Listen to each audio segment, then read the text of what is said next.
Setelah membawa semua tahanan yang terkapar tak sadarkan diri karena telah disiksa oleh pasukan Kekaisaran Kronos, Lukas yang datang bersama Roman pun memberikan informasi mengenai daftar para tahanan yang tak sesuai dengan apa yang ia dapatkan dari Guild Informasi.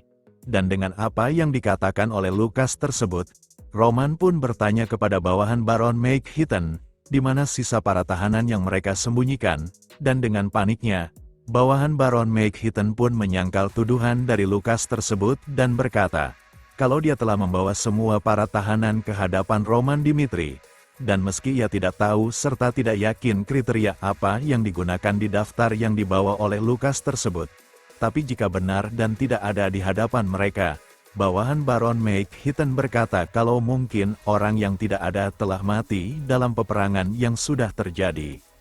Seperti yang sudah Roman ketahui, bawahan Baron Maegheaton berkata kalau kebanyakan tawanan sudah berada di dalam kondisi yang buruk saat tertangkap, dan karena hal tersebut, bawahan Baron Maegheaton berkata kalau itu bukanlah salah mereka. Namun di balik omongannya itu, fakta yang sebenarnya adalah para tahanan yang dibicarakan telah mereka bunuh saat penyiksaan, dan di sisi Roman, setelah melihat keadaan para tahanan yang tak sadarkan diri, dia menyadari kalau para tawanan telah disiksa oleh pasukan Kekaisaran Kronos, dan untuk memastikan kebenaran itu, Roman pun lalu berjalan ke arah Carol dan kemudian mengalirkan energi kehidupan seperti yang telah ia lakukan kepada Kevin dan Henderson di beberapa waktu yang lalu, dan setelah beberapa saat, Carol yang akhirnya tersadar pun lalu bangun dan melihat ke arah tuannya itu. Lalu, Roman dengan tegas berkata kepada Carol untuk memberitahukannya apa yang terjadi kepadanya dan rekan-rekannya itu.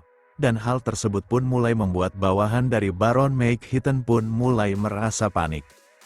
Dengan suara yang terbata-bata, Carol pun menceritakan kepada tuannya Roman Dimitri, kalau dia mengingat dan masih tidak bisa melupakan wajah rekan-rekannya yang remuk di bawah reruntuhan selagi mereka tewas di hadapannya itu.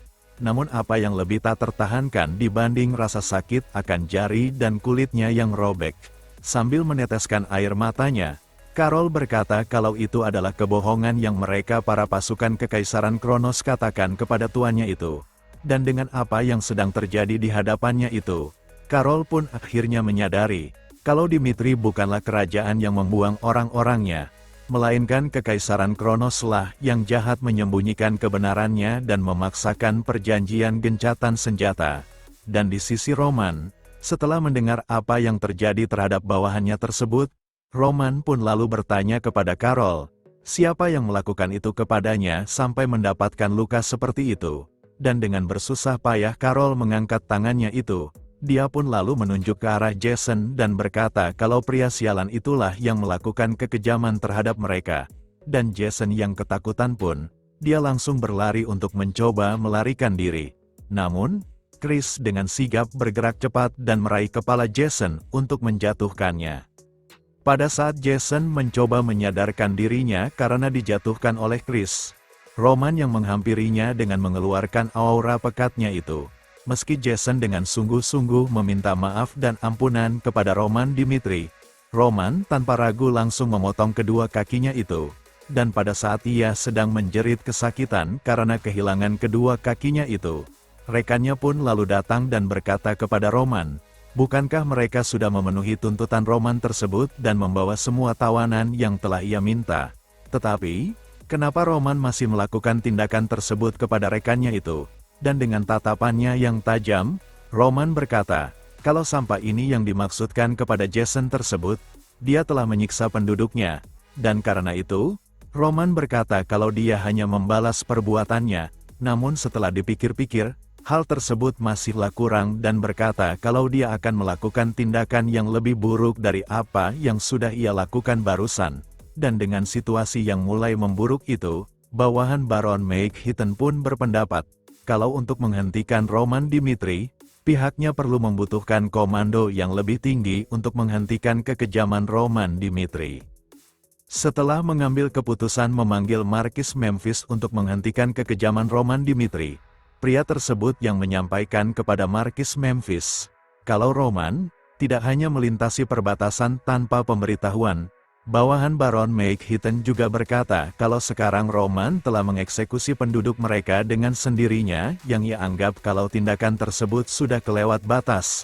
Dan dengan apa yang sedang terjadi di tempat tersebut, Markis Memphis pun lalu berkata lewat panggilan sihir itu, jika Roman berhenti di detik itu juga, pihaknya akan mengakui sebagian tuduhannya dan mengakhiri situasinya tersebut sekarang juga.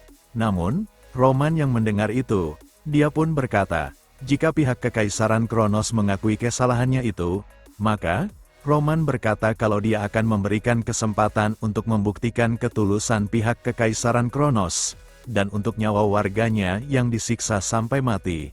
Roman berniat untuk membunuh semua orang di garis depan Kekaisaran Kronos, dan jika Markis Memphis masih menginginkan kedamaian setelah itu, Roman dengan tegas berkata, kalau dia akan mengakhirinya dengan membakar abis markasnya itu. Pada saat Markis Memphis menyebut Roman dengan sebutan si manusia gila, karena sudah tidak ada hal yang perlu dibicarakan lagi, Roman pun langsung memotong alat sihir komunikasi tersebut, dan tak cukup dari itu, tebasannya itu memotong badan bawahan Baron Maekhieten serta para pasukan yang ada di belakangnya, dan dengan tindakannya itu, Roman lalu memberikan perintah mutlak kepada para bawahannya untuk membunuh mereka semua. Sehingga, para pasukan yang dibawa oleh Roman pun langsung bergerak dan menyerbu benteng tersebut, dan di sisi Chris dan Kevin, dengan tenang, mereka pun lalu berjalan untuk melakukan tugas yang telah diperintahkan oleh tuannya Roman Dimitri. Namun sebelum mereka akan melakukan itu, Ares yang menghampiri mereka sambil menyebut Chris dan Kevin dengan sebutan para senior. Sebagai rookie yang baru bergabung, Ares meminta untuk mengurus seorang diri perihal tersebut. Dan dengan percaya dirinya berjalan ke arah benteng tersebut, Count Munes yang melihat itu pun lalu memerintahkan para War Mage untuk menyerang Ares dan para pasukan Dimitri. Dengan skill Inferno, Fire Cannon dan Lightning Spear, serangan tersebut pun langsung mengarah ke arah Ares. Tapi dengan sigap, Ares menghindari serangan tersebut dengan cara melompat ke udara. Dan kemudian, dengan ketiga belati yang ia bawa, dia pun lalu menancapkan belati-belati tersebut di dinding benteng tersebut. Salah satu mage yang melihat itu, dia yang mengira kalau itu adalah serangan Ares yang tak mampu menjangkaunya. Dia berkata kepada Ares untuk belajar lebih keras lagi. Namun, di sisi Ares, dia yang tersenyum karena ucapan dari mage tersebut, dia pun lalu bergerak cepat ke arah belati-belati yang tertancap di dinding benteng tersebut, karena apa yang ia lakukan terhadap belati-belatinya itu, ia gunakan hanya untuk pijakan agar ia bisa memanjat benteng tersebut. Dan bukan lagi sebagai rahasia umum kalau Ares adalah orang dengan jenius bawaan dari lahir. Hanya dalam waktu singkat di bawah didikan Roman Dimitri, Ares meraih perkembangan luar biasa, dan sekarang, proses itu sedang ditampilkan di hadapan para pasukan Kekaisaran Kronos, dan dengan serangannya itu, ledakan besar yang menghancurkan benteng tersebut pun membuat Count Munes merasa panik, sehingga, dia pun lalu berlari untuk melarikan diri, karena ia akhirnya menyadari, kalau pasukan Dimitri tidak bisa ia hentikan, serta, jika ia tetap tinggal di tempat tersebut, dia meyakini kalau dia pasti akan mati di tangan Roman Dimitri. Namun, ketika ia baru saja naik ke atas kudanya itu, Count Munes pun terkejut, karena Roman yang sudah ada di depannya menghalangi jalannya untuk melarikan diri dengan cara membakar semua yang ada di sekelilingnya. Dan dengan apa yang terjadi di depannya itu, Count Munes pun akhirnya menyadari, kalau dari pertama saat ia berdiri di hadapan Roman Dimitri, tidak ada kesempatan baginya untuk bisa selamat dari penyerangan Roman tersebut. Next, kita lanjut di part selanjutnya. Terima kasih.